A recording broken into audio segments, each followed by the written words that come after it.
Ron Carter is not only one of the most recognizable and revered names in jazz music, he's the definition of the genre itself. His presence has been invaluable on some of the greatest collaborations in music history, as well as being responsible for some of the most haunting, beautiful compositions I've ever heard. His poetic bass lines have been involved in timeless jazz as well as rock, pop, soul, and hip-hop. He's a musician's musician. He's the most recorded jazz bassist. Credited, Ron, is this correct? 3,000 recordings? It's probably 2,700. The book said at 250 in the year 2015 when they gave me the Guinness Book of Records announced that announcement. It was 2,221, but I've been pretty busy the past 6 years. So it's probably closer to 2,500. Adding to that number every day. Well, you're a musical hero to me, and thank you so much for joining us. So welcome to the program, Maestro. When I was preparing for your visit, you don't make it easy for an interviewer because I found myself going through my record collection, and if I were to sit here and talk about my favorite Ron Carter performances and records, we could be here for a couple of weeks, and I know you're going on tour, so I'm going to touch on a few. Okay, I'm sitting down in my chair, so I'm ready for you. Ron, I'd like to start at your beginnings. I want to give people kind of a background. You were born outside of Detroit, correct? Yeah, Ferndale's a block away. It's kind of matters. The town line is wherever this line is, and on 6 feet is this Ferndale, and the other side is Detroit. So it's a block away from Detroit, yes. Yeah. And 1937. 1937, and Detroit not only known for having its own sound when it comes to rock and roll, and obviously its own innovations in the world of Motown, but in his later life, I became friends with Yusuf Lateef, and we talked about the diversity of jazz and the adventurous jazz that was being made even early on in Detroit. And you had some famous piano players, Hugh Lawson, of course, Tommy Flanagan, you had Hank Jones, you had Barry Harris, you had Alice Coltrane, you had Terry Pollard. I mean, the piano players came out of Detroit. Kirk Livesey, they were incredible. They had a different sound. All of them out of the Bud Powell School, but they all went somewhere else with it. So Detroit was turning out great cars and even better piano players. Right. And there was something about Detroit. It's I think they call it Detroit muscle, where you take something, because even the garage bands, they were taking Rolling Stones and Kinks songs, but they were giving them an extra oomph. The same thing was happening with jazz. They were seeing what was out there and saying, hey, let's give it our own stamp. Well, I think no one told me it wasn't possible, so it must have been possible, Right. Well, you went to the Eastman School of Music early on. So how did music enter your life? Did you come from a musical family? Well, I'm sure that there was some the singers are available, and we had interest. But the teacher, when I was about 10, 11 or 12, I guess, the teacher came into our room one day and she had on this desk in front of her, or a table actually, a bunch of instruments. And she said that she was going to start a string orchestra in the school where we were. Like, went to the 8th grade, probably 5th grade at that time. She said, I want your children to pick an instrument, and we're going to pick that instrument, and you're going to have them make some music with this orchestra. So we walked up to the table, and we took what we thought was fun for us to play, not knowing what an orchestra was in terms of what she had in mind, and the cello was my choice. The cello was your choice, and when did you make the move to a double bass? Well, when I went to Cass Tech, 52 to 55, my last year, that they were having the orchestra or select members of the cut down orchestra, smaller group of go to play these music festivals behind at conventions and those kind of PTA meetings. And I thought that as a cellist, I was good enough to go, and I never got the invitation. But I noticed that the January graduation of '55, the bass player was graduating. So I decided, well, if they need a bass player and there's only one that happened to be me, then that was mine. So Excellent. I talked to my parents. We sold the cello. I got another bass teacher, and I took up the bass in January 1955, approximately. Wow. And then you got your master's degree from the Manhattan School of Music. So you were right in it. I mean, this was your life. Yes, I've decided this is what I'm going to do, and let's try to make it work. Looking at some of your earliest jobs, I want to bring some names up. Throughout this interview, I'm just going to throw names at you and get some impressions from you. Drummer Chico Hamilton and Cannonball Adderley, you played with them at an early age. Tell us about those experiences. Well, Chico at the time had Eric Dolphy in the band, saxophone and bass clarinet, Dennis Buttermere guitar, Nat Dershman cello. At the time I joined the band, Wyatt Ruther, Bill Ruther was the bass player. Well, he decided to, when the band got back to New York, he decided to return to Seattle, his hometown, and Chico asked me, who wanted to hire me for originally as a cello player, would I play the bass book. So I went down to Berlin and played the book, and he said, okay, well, the job is yours, and we're leaving day after tomorrow. So that was the Chico Hamilton band. When I got to Manhattan, I was a student from 1960 to June of 61, and Cannonball was taking the band to Europe with Sam Jones, Lou Hayes, Nat Adler, of course, and I think Victor Feldman. And at some point during the night, Sam Jones played one song on the cello-sized bass, and they wanted the bass player to play behind Sam. So Cannonball asked me would I go for this tour, like 8 concerts in 2 weeks or so, and I said yes. So that was my first time to Europe, spring of 1961 with Cannon and that band. We came back to New York and they made a record at Riverside for Warren Keepnos sometime July of 61. So that was my first date for Warren Keepnos or so. Wow. So now how old were you when you played, Ron, with Thelonious Monk? And was that quite an adjustment? Well, I had come to New York, and I met Sam Jones when I was working at a backup band in Rochester, New York, at a place called the Ridgecrest Inn, which is like 5 miles from Rochester, from the Eastern School of Music grounds. And basically, I told me I should come to New York, and if I did, because New York would need a good bass player, so I thought I could kind of fill that bill. I get to New York, and I'm making the rounds and making gigs wherever I could, and I get a call from Sam Jones, said that he's got the flu. And he's got a gig with Thelonious Monk for the next 10 days, but the first gig is at a concert in New York across from a place called Ladoumas Gate. He said if I was available, I should make that gig for him. I said, well, I'm available, and I'll make the gig for you. So I did it one night in New York at a concert, and then went to Philadelphia at a place called the Showplace with Thelonious Monk, Charlie Rouse, and Specs Wright. My first week with Thelonious Monk. It was a great week. Yeah, I bet. So this was a whirlwind of activity for you. And you talked about meeting Eric Dolphy in Chico Hamilton's band, but then Eric, he went out and did some stuff that was from outer space. You played on his Out There album. So from the time you were playing with him in Chico's band, which is relatively straightforward, and then you get to this setting for Out There, what was the mindset there? Eric was a band leader. Yeah. We talked about making records before, and I knew his first record was Out There with Roy Haynes and that Freddie Hubbard. It's a really great record that started the whole new sound of that music by a quartet or quintet. He said he's going to do this record, whenever it was, and he wanted to play cello on it. I said, well, Eric, give me the music. I said, if I can handle it. So he sent me the music, and I sat down with him. I rehearsed it a couple of days. I said, Eric, I can do this. So he called me for the date, and we did Billy Van Gelder's with Charlie Persip and Mel Waldron. And George Vivier played bass. I played cello for the whole day. I had a great time. Yeah. And so you have guys like Dolphy doing stuff with smaller bands and stretching it out. And then you get with Don Ellis, who took, the setting of the big band and took it out there as well. Well, unfortunately, people don't know that far back. They know it miles, which is okay in those later records. But I was part of the early avant-garde crew in New York. Don Ellis, Jackie Byard, who was pretty far out. Yes. Eric's sound was not what they were used to at the time. It was always Bird and Sonny Stitt. That whole concept was just a valuable and valid part of saxophone history.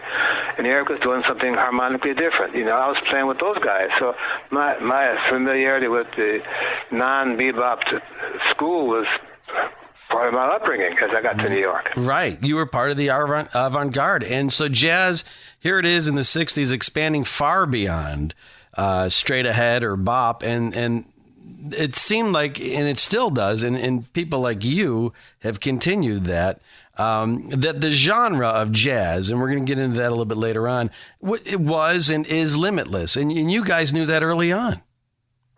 Well, I think we just played music that we heard was going to work. I think we hadn't thought about naming it anything except having a great time with some very special people. Right. I would describe the bass to my students. I teach drums, and I often tell them that the bass is, in a simplistic term, the glue between melody and rhythm. Would you agree? Because you've definitely, proven that. More specific, I think the bass player for me, he's the guy who's calling the shots. Right. My thought is that whoever the band leader is, he or she, they're clearly the band leader. But the bass player is actually leading the band. Mm-hmm. Every note he plays covers 4 or 5 things that the band needs: the harmony, where's the beat, what's the right chord we're on, what's the form of the tune, what's the groove. Each note he plays covers these specific elements that the band needs to function. And he's the one guy who controls that. Yeah. He or she. Yes, indeed. Well, you know, and your history at Miles Davis is where most people begin. But as we've already pointed out, you had already had a diverse education and, performance with many different players. But now, when you were a member of his famous quintet, what was Miles like as a leader? He trusted our judgment. He assembled a bunch of guys, in this case Wayne or George, Herbie and Tony, me, who he thought could make some music. I'm sure he didn't have a name for it, and I'm sure he was hearing other things that the quintet with Wynn Kelly or Paul Chambers, Jimmy Cobb, Philly Joe Jones. I'm sure he had a sound that they got a sound with his tutelage.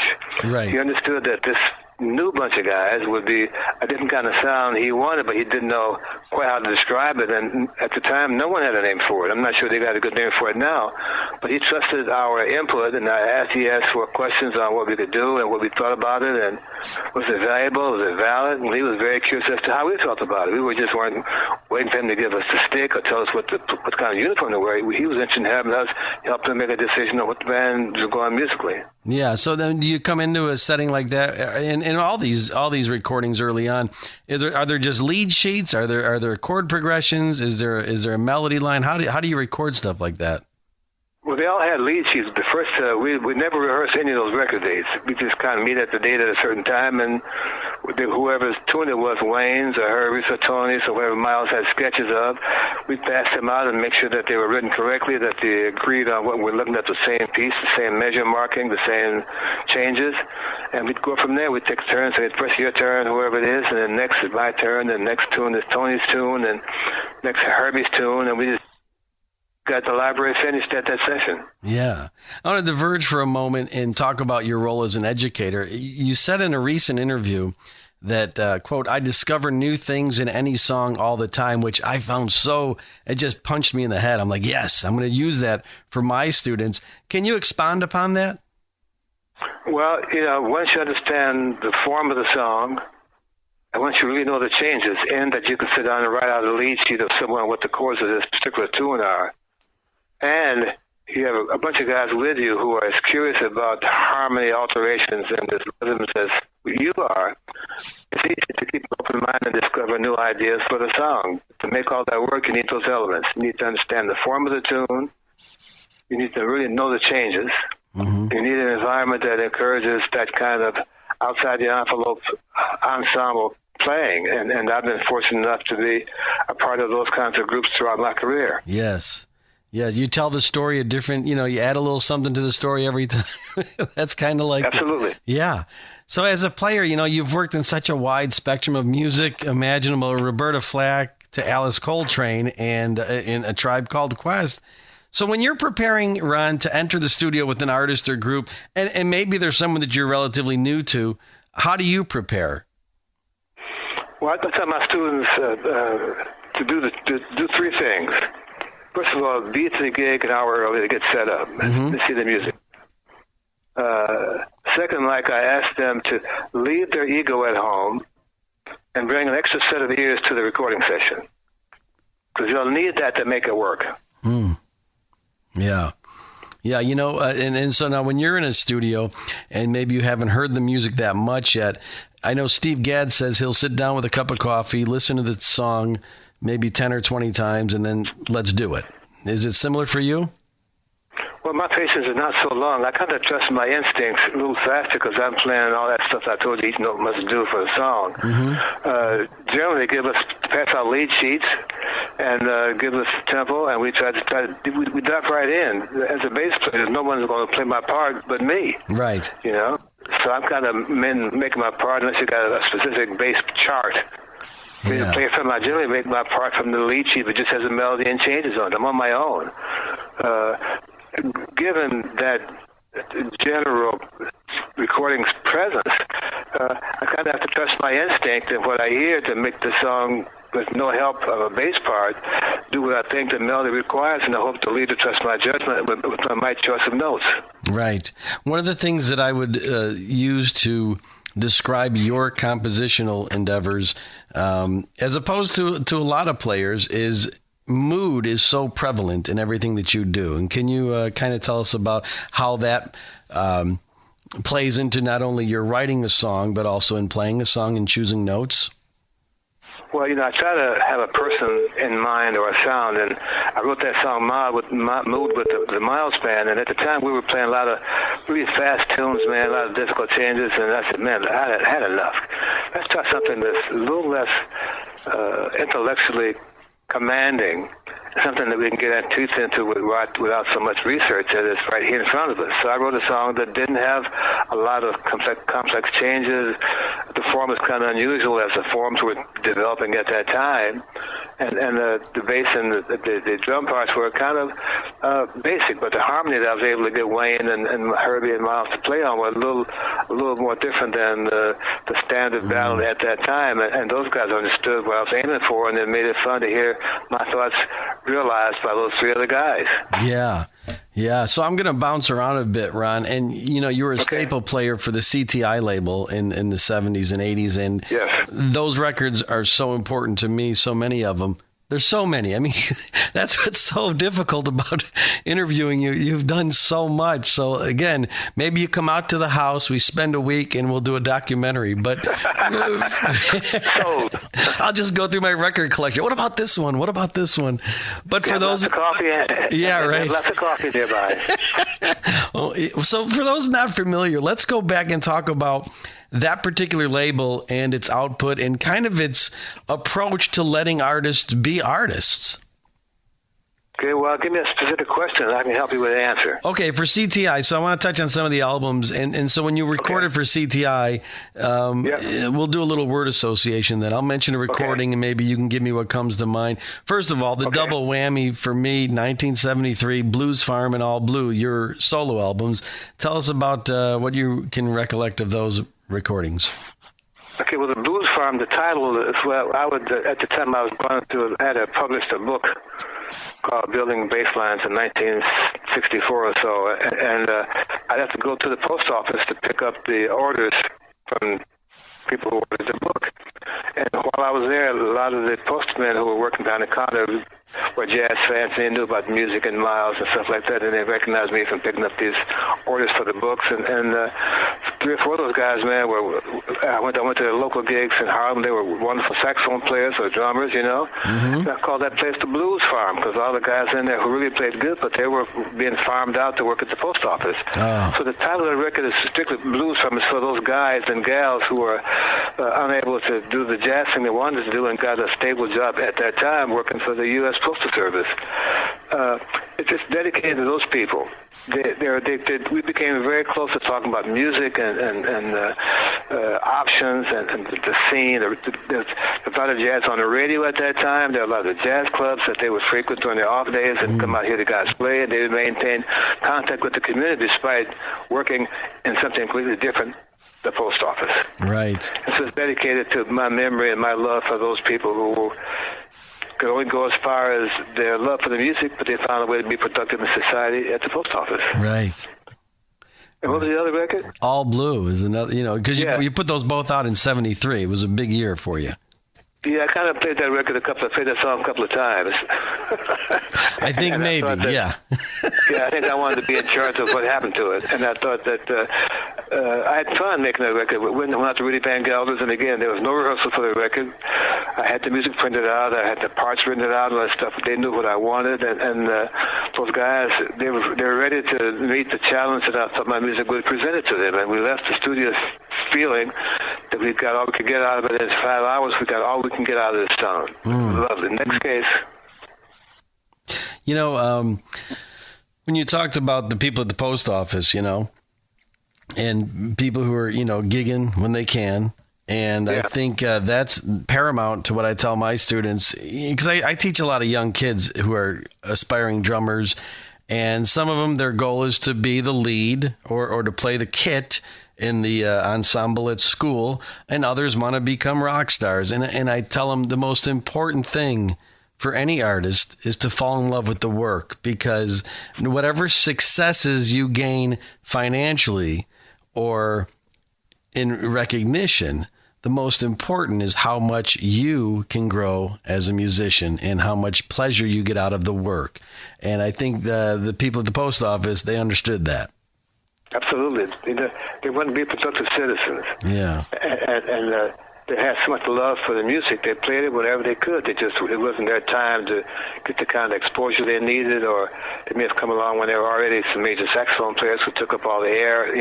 There are reasons for everyone not being able to be, I hate this word, famous, but well-known and have gigs all the time, Yeah. But there's other ways to be involved in music. Some guys are composers. Some guys are copyists. At the time, there was a big thing being copyists. Some guys are engineers. Some guys wrote books. I mean, there's always a way to be involved in the music without being a physical player to be successful and be happy. Right. Another record from the CTI label. I was in Traverse City. This was probably within the last decade. And I was at this great record store, and I came across an album that I wasn't familiar with, Milt Jackson's Sunflower album. And I see this lineup. I see Freddie Hubbard on there, Billy Cobham, Herbie Hancock, Ron Carter. And I'm like, this is going to burn. And it does, but in a surprising fashion. It's a rather mellow setting, and it's just a beautiful, almost a classical vibe to that playing and those compositions. Do you remember the Sunflower album? Absolutely. Is that with the ostrich on the cover? Really bright yellow cover. Yes. That was one of the best covers of the year, I think, because it was such a startling view for presentation of a jazz record. On that record that's used at schools now to analyze what I do, there's a record tune called SKJ. It's a blues written by Milt Jackson. And on the end of Freddie Hubbard's first chorus on that song, I play a bass line that goes up chromatically for the whole 12 bars and ends up on the downbeat of the 13th bar, which is the top of the second chorus, on the root. And that's a line that I just came up with for that particular moment.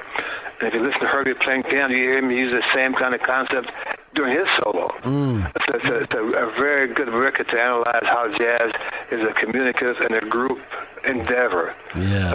Sunflower. It's a nice record, by the way. Yeah, beautiful record.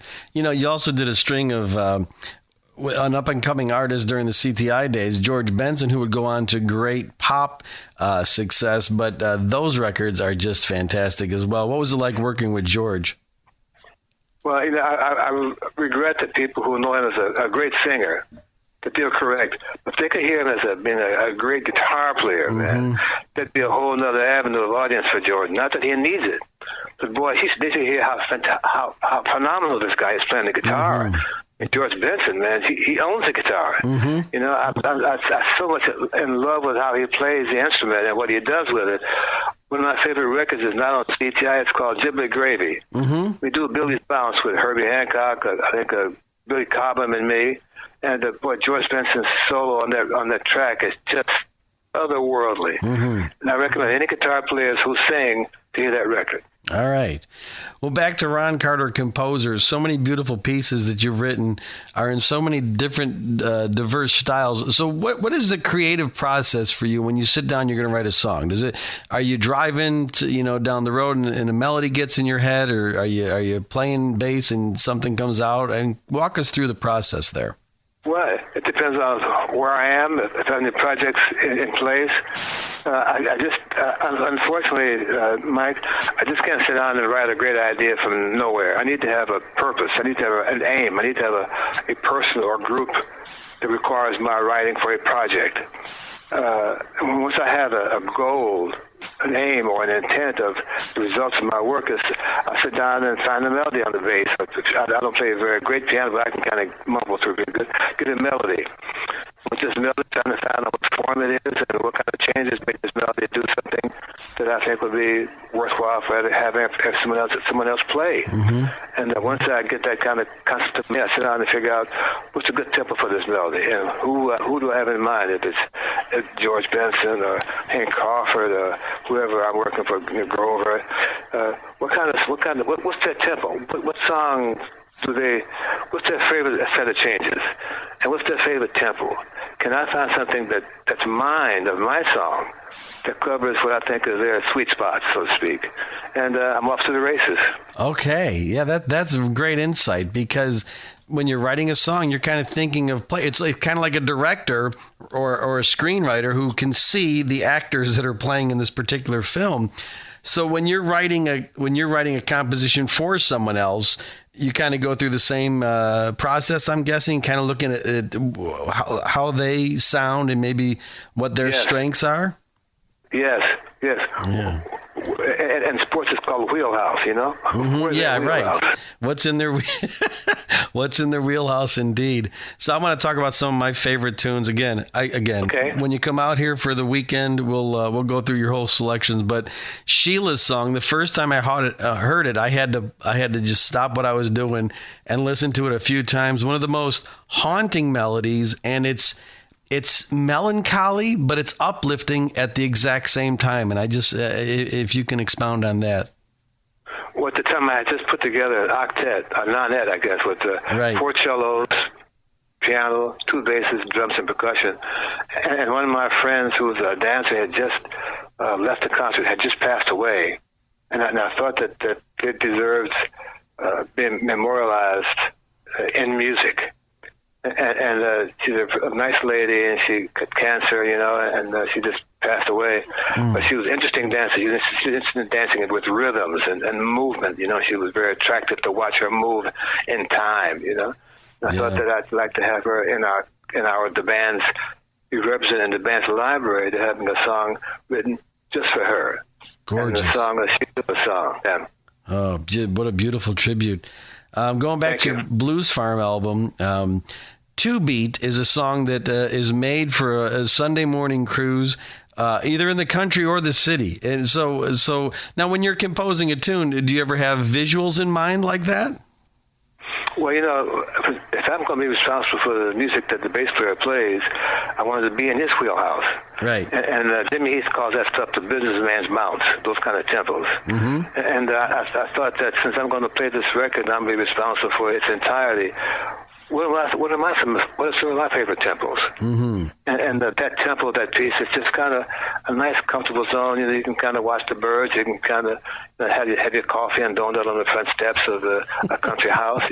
Something that's unobtrusive, but very calming and relaxing. And you can kind of enjoy the coffee a little bit longer. It gets cold, you don't really care because you're outside in the sun, and just kind of that kind of zone. Yeah. And what I would play for a student to show them how the drummer and the bass player relate to each other is Patchouli from your Peg Leg album. You've got this bass that is so slinky behind this tight rhythm section. It's really sublime playing. Well, at the time I was analyzing Brazilian songs that I didn't quite know how they worked so well for me. What about the harmony? What about the keys? What about the changes that they played? And so I just sat down one evening and just went to a Brazilian library of stuff I had recorded to find what do these melodies have in common that I like? And is it possible for me to kind of understand that well enough to write a song kind of along those lines? And the patchouli is kind of a blues, Brazilian blues, but it's got some nice chords and some nice harmonies. And I think Jay Berliner played some nice voicings that I didn't know how to do on piano, but he knew how to do on guitar. It made the piece work. Yeah, Ron, speaking of Brazilian music, it obviously really resonates with you. The Antonio Carlos Jobim album, Stoneflower. That's pure magic. Yeah. And so what is it about the Brazilian music that resonates with you so well? two things. The tempos are always comfortable. They're never hurried. They're never real fast. You know? And secondly, the song forms are interesting to me. There's some 16-bar phrase or a 12-bar phrase with a 3-4 bar or 5-4 bar, somewhere in those 12 bars. Those kind of quirks interest me, and I can find a bass line that flows through those things evenly and consistently with the right note choices. It kind of makes the blues, makes the Brazilian song have another kind of another spice in the stew. Yeah. You know, being a drummer, I want to talk about, I want to make a little self-indulgence here. There's some drummers that you've worked with that have changed my life, and I want to get your insight into their playing. Okay. And if someone were to ask you, who would they, you know, why would I pick Billy Cobham to play on my album? Talk to us about Billy Cobham. You played so much with him. Well, Billy reads everything. He's a very, very great reader. If you write a drum part out, you will hear what you wrote. Secondly, Billy has a nice sense of weight of the drums, you know. They don't sound, I don't mean loud, like just heavy. Mm-hmm. His sound is flexible enough that you hear every note he plays on the drums, which allows me the space not to worry about my notes getting covered by the drums being heavy sounding. You know? Right, but the presence is felt. I gotcha. Yeah, absolutely. And the great Tony Williams. Tony could play any kind of rhythm he could hear. And the fun of playing with Tony was trying to get him to that rhythm before he finished it. And he loved that. Yeah. One of the things he'd always ask me to do was write the changes to a certain song he was working on or heard the band playing, because he wanted to know how the song worked. He wanted to know what the song form was. He wanted to know what how my notes indicated where I thought we should be in the tune. And he's a very, very musical drummer outside of playing the drums. Yes, and he really came into his own as a composer as well, you know. And probably he's a very good writer, man. Yeah, he's a very, very good writer. And Jack DeJohnette, who plays by his own rules in a lot of ways. Jack has a wonderful recorded drum sound. His cymbals sound nice and crisp. He has a really bright snare drum that I like to have so it doesn't get in the way of my range of the instrument. He has a nice the bass drum. He knows how to feather the bass drum. You know that phrase, feather the bass drum? Yes. He knows how to do that, so it helps the bass note sound even more full without me having to play harder or just bang the bass, so to speak. You know, and I enjoy playing with him. Yeah, I definitely learned that from him. He's got a very flowing bass drum feel too. It's not always exact. It kind of is almost a melodic approach to the bass drum itself. Yeah. Yes, it's interesting to hear him play as well as play with it. Yeah, he's amazing. And you played with Steve Gadd many times. Steve is a great rhythm player. Yeah. We did one of my favorite records with him is with Chet Baker, Paul Desmond, I think Roland Hanna.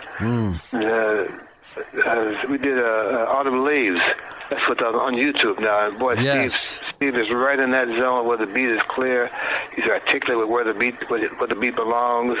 He's not getting in the way of the bass player with his rhythms. It's a pleasure listening to that record after all these years. Yeah. So if I'm in a record store and I'm picking up records that I haven't seen before or heard before, and I see Ron Carter's name, I'll definitely grab it. And there's a few musicians like that, one of them being Grady Tate. Can you talk about Grady?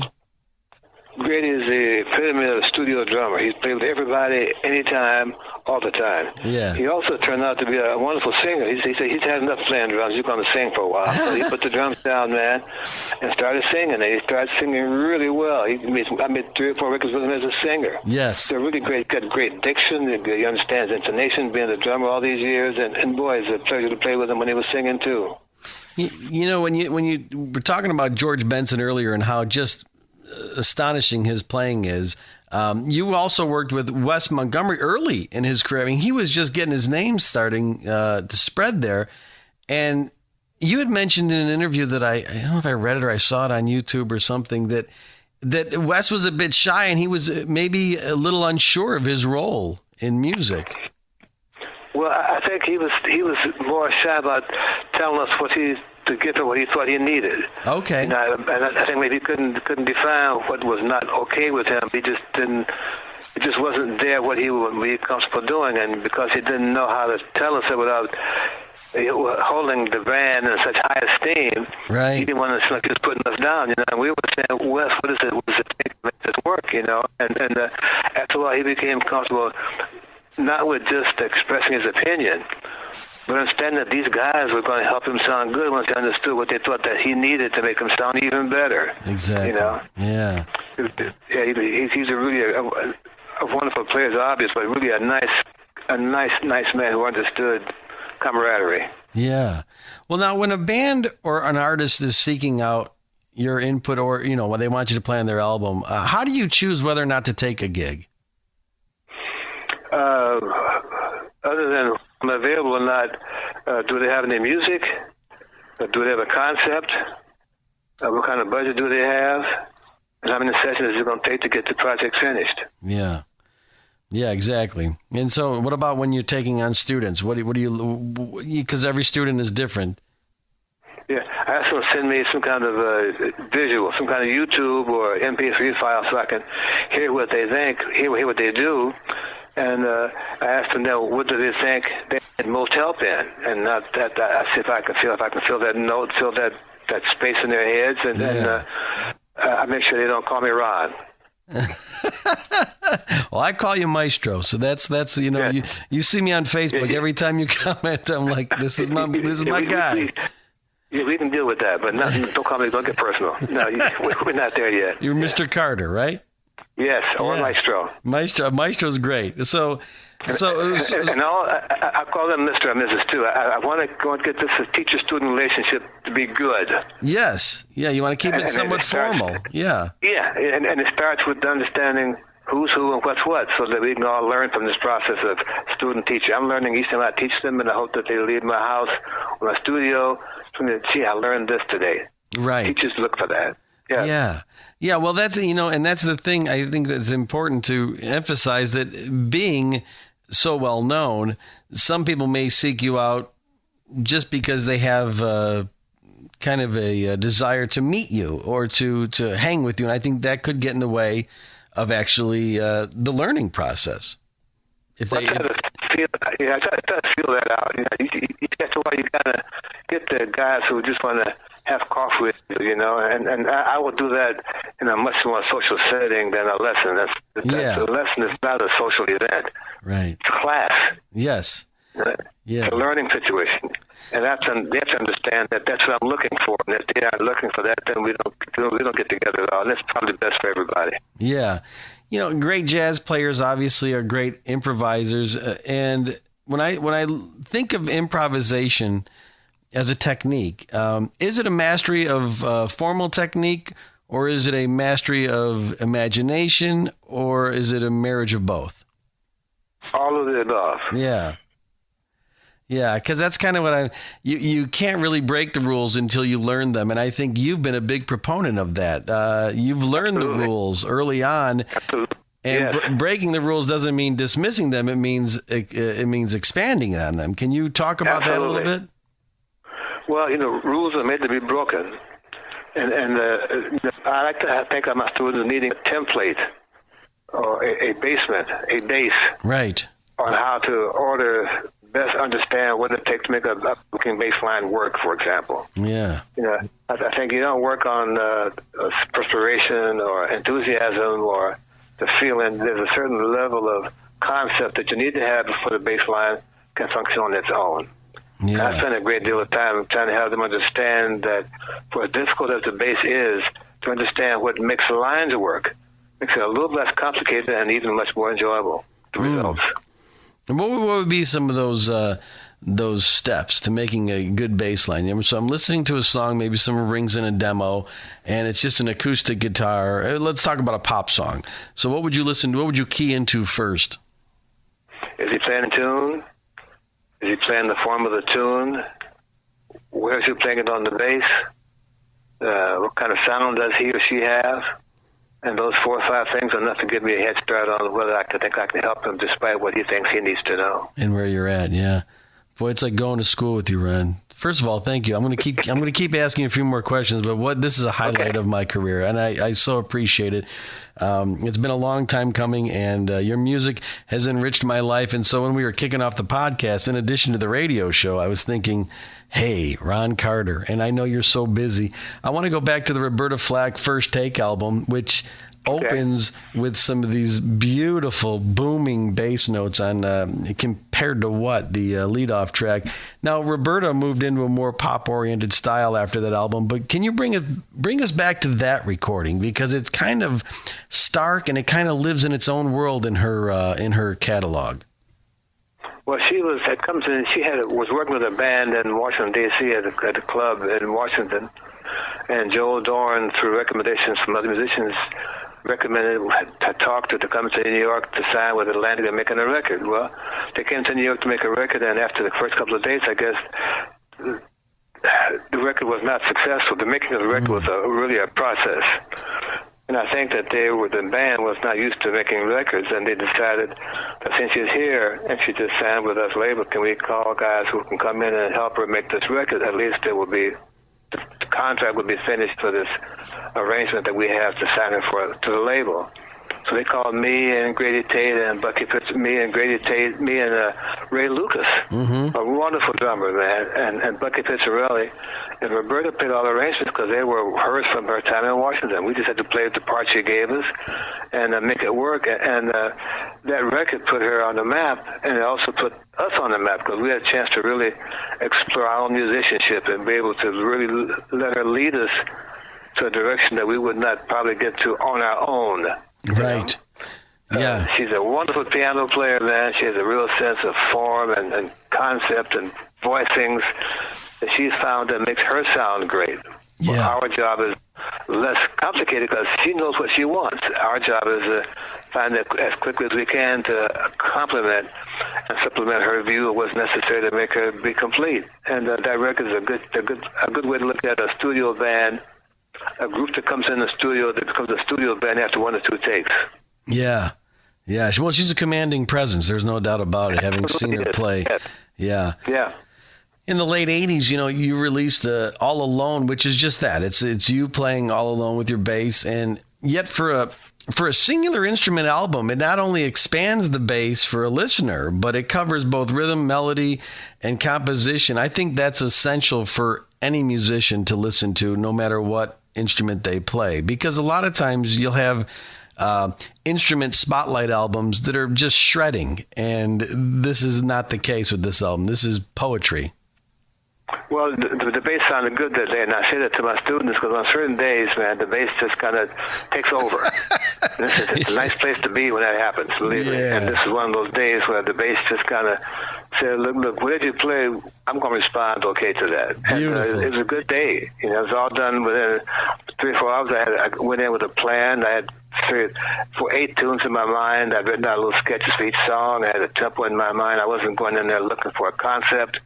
I wasn't going in there jamming with myself and waiting for the light bulb to go on. I went in there prepared to make a record that covered the areas of the bass that interested me. I thought I was pretty good at that. Interested me to see how does this guy think playing by himself. Right. And the result was All Alone. Yeah. Yeah. So what day off, when you're not playing music, when you're not heading out to a gig, you're not going to a recording studio, what's a day in the life of Ron Carter like? Well, it's all changed now because we didn't work for 2 years or almost 2 years, What I spent my time doing during this time is working on some books for my fledgling publication library of bass stuff. And some of my students who I took during this period of time would recommend records to me to hear that I'm on that I had forgotten about. So I've been doing forced research on my career because these students say, hey, Mr. Carter, how about this record? Do you know this record? Who played drums on this record? Doesn't stay on the label. So that kind of stuff I did. I've been doing some forced research and remembering of stuff that I did. I began to go back to reading. I love to read. I've been going to go back to my Kindle and sit down in front of the window with some sunshine and my coffee nearby and reading some novels again. Yeah. I'm always interested in, because you're so busy, and I know you're heading out after we get done talking today, aren't you? Well, we headed toward Baltimore for 4 days. I haven't been there in of course, 3 years now since the pandemic. Yeah. I look forward to they have a great chef. Todd Larkin is the management owner of the club, and I'm glad to see people are still maintaining their interest in that club because it's a great room, and Baltimore was a nice jazz town for all these years. I'm looking forward to seeing him, having great food, and playing some wonderful music. Yeah. So you February 9th, August 19 to August 22. Well, I have to see when you come through the Chicago area. I can't wait. Yeah, man. I hope those dates add up quickly. We're more than ready to get back to see some live music.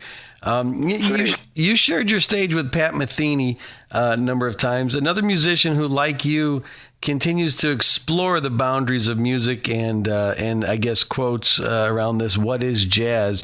Do you find a kindred spirit with Pat? Absolutely. Yeah. Pat has a great. He's for all the sounds he makes on the instruments. He has a tremendous skill.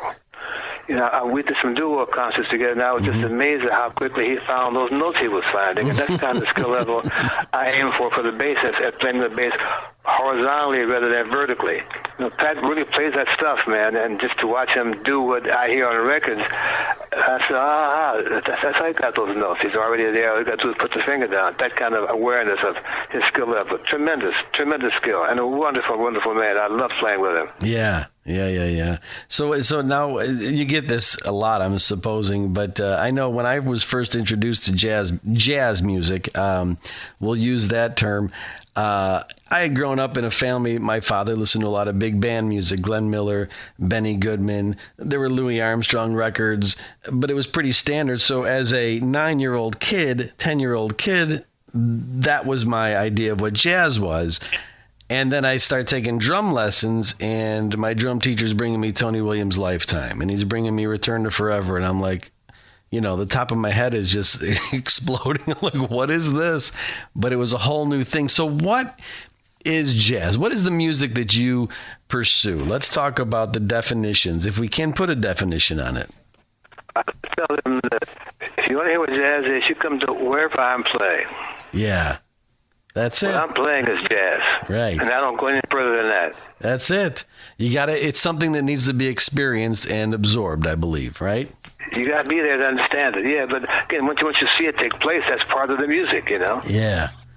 When you're preparing a band for a performance or to record with, how much in the rehearsal is dedicated to exactly what you're playing, and how much room do you leave for improvisation, or does it vary in settings and in artists? Well, by and large, there's almost no rehearsal time for most jazz records. You get the date, you commit to do the record, you write the music, you go in, and the guys read it at sight.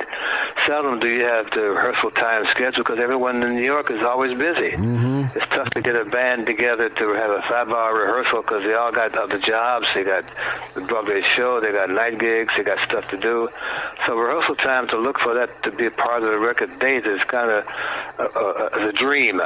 Yeah. And so I prepared the library of the date. I write all the parts out. I have the tempo in my head. I make a chart as to how long I want the chorus to tune to last.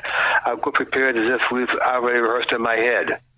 Yeah. And what I present to them is the results of me rehearsing in my head for these tunes. And I hope I hire the people who will trust my judgment and will not always question my choice of tempo or my changes, or do I really mean that octave? I'm looking for them to affirm what I wrote, not to question my judgment. Right. And I try to hire people who are as sensitive to what my needs are as I am when I'm on their date, Yeah. And it works out once you got the kind of combination of ingredients. With the decades that you've put in as a professional musician, you can teach us all about the business as well. And so I'm going to start with a couple questions on that. How do musicians qualify criticism that they receive, and how do they kind of sift through it? Well, I can't answer those guys, man. I know I've been kind of incensed at some of the comments about me because I thought that they were off base, so to speak. I thought the person didn't understand what he was critiquing. I think that he didn't understand what it took to make that project work, or whatever he was complaining about that wasn't okay with him. And I've been upset, as I guess most of my musician friends are, someone who puts down their effort on not understanding what it took to make it work, or caring, and they feel their job is to rag it. Well, they do that without any cheers from their band, We understand that someone's going to do that. Getting back to our early conversation about musicians who X that don't get a chance to play for a living, some of those guys can turn on to be jazz writers because they understand what it takes to make a project work. Right. I'd like to see those guys do that rather than just give up the art of playing music and being involved in the music industry.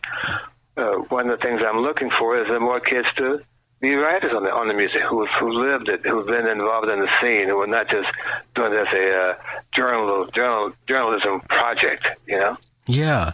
Well, that brings up a good point. So owner of authorship is a situation that all musicians face. And there's a line, Ron, between contributing to a piece as a player and where does it cross over to where you become a co-writer? That's often a point of contention. Well, it depends on a lot of things, Mike. It depends on the music, how big the group involved in claiming ownership for the record is. What is your input to that particular track? What did you do? What was your input to the melody or the changes or the forming? What did you have to do with the other than play it? Is that enough to have you co-owner of a song? All those factors are always up for grabs when you talk about ownership and publication and writer's rights for a composition. Yeah, and it's a lot of conversations going on in a lot of studios about that. As a music educator, you know, one of the concerns I'm sure that you can talk about is music and the arts in general, for many, have become kind of a disposable commodity. And listening to music for the young, you know, I see with my 18-year-old daughter and her friends, for the most part, it's become a passive activity. Will we see a change in that, or how do we go about doing that? Well, they got to start listening to it in the 3rd and 4th grade, man. Yeah. 9 and 10 years old. You can't wait till they get to be teenagers, because then they've already heard what they want to hear. Yeah. With their limited choice of music available to them, they like, and I'm okay. You know, I think the fact is that we don't start them hearing music until they hear it on their own, by and large. And I think that one of the terrible things about the American educational system is that they've taken music out of the junior high schools, out of the elementary schools, and those kids don't see music until they are hanging out with their clubs and their friends when they're already 18 to 24, 20. I'm thinking about the year 2020. So they're already in the 16, 17-year-old. They've already got that decision made. And I'm okay with those decisions because they're deciding what they hear. I think they had a chance to get involved in music listening when they were 12 and 13 years old and having instruments available to them to play. They would change their concept of what music is and certainly what jazz is. Yeah. In music education, it's one of those things, and it's such a tragedy in our school system that it's not getting the help that it needs, and like you said, I'm so sorry. It's like anything else. If you're not introducing it to a kid in their formation years, it's gonna be something that they don't regard as important, and it's something. But people like you are out there, and your legacy continues. I want to go to some people who have sent in emails for the program when they heard that you were going to be on. Rick from Skokie, Illinois says, "Thank Ron for all he's done. He has made some of the greatest records of all time. Live at the Plug Nickel is the greatest jazz record ever made." Oh, wow. So there you go. All right. Bob in Naperville, Illinois asks, did Ron see his role as co-leader of the quintet like being a father figure in the rhythm section to Tony and Herbie? Well, I was a bass player in the band, and that means I was everything in the band. Right. There you go. I was keeping the form, I was keeping the harmony, I was keeping the demeanor. I was kind of everything in the band, and I loved that responsibility. Yeah. You are you know, in addition to being such a great musician and artist, you are the ambassador for the bass. The international ambassador for the bass. And I want to thank you so much, man. I can't tell you, Ron, how excited I was to have the chance to speak with you. And I hope I did a good interview for you. Yes, it was. And Mike, next time, get your stuff fixed quicker because my coffee got cold waiting for you to come back. Thank you so much, sir. Thanks, Mike. Love you, and be careful, man.